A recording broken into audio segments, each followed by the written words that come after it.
أعوذ بالله من الشيطان الرجيم. بسم الله الرحمن الرحيم. يا أيها المدثر قم فأنذر وربك فكبر وثيابك فطهر والرجز فاهجر ولا تمنن تستكثر ولربك فاصبر فإذا نقر في الناقور فذلك يومئذ يوم عسير على الكافرين غير يسير. ذرني ومن خلقت وحيدا وجعلت له مالا ممدودا وبنين شهودا ومهدت له تمهيدا ثم يطمع أن أزيد كلا إنه كان لآياتنا عنيدا سأرهقه صعودا إنه فكر وقدر فقتل كيف قدر ثم قتل كيف قدر ثم نظر ثم عبس وبسر ثم أدبر واستكبر فقال إن هذا إلا سحر يؤثر إن هذا إلا قول البشر سأصليه سقر وما أدراك ما سقر لا تبقي ولا تذر لواحة للبشر عليها 19 وما جعلنا أصحاب النار إلا ملائكة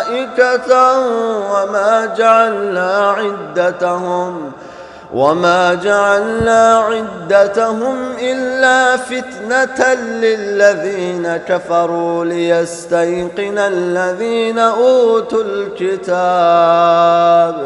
ليستيقن الذين أوتوا الكتاب ويزداد الذين آمنوا إيمانا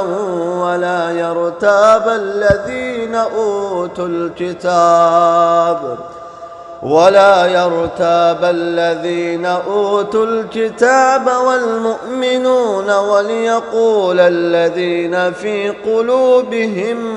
مرض والكافرون ماذا أراد الله بهذا مثلا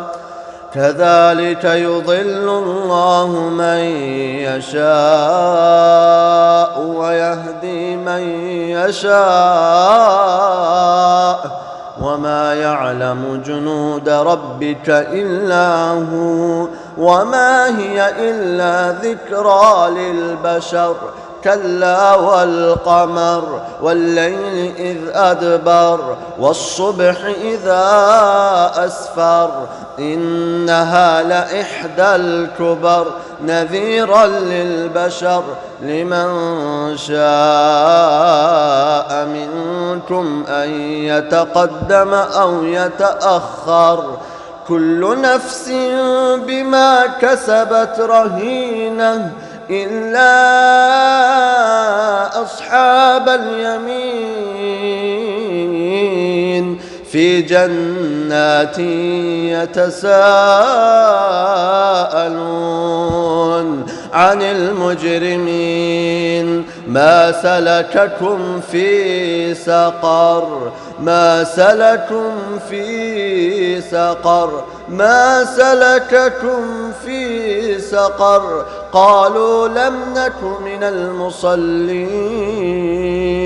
ولم نك نطعم المسكين وكنا نخوض مع الخائضين وكنا نكذب بيوم الدين حتى أتانا اليقين فما تنفعهم شفاعة الشافعين فما لهم عن التذكرة معرضين كأنهم حمر مستنفرة فرت من قسورة بل يريد كل امرئ منهم أن يؤتى صحفا منشرة كلا بل لا يخافون الآخرة كلا إنه تذكرة فمن شاء ذكره وما يذكرون إلا أن يشاء الله هو أهل التقوى وأهل المغفرة صدق الله العظيم.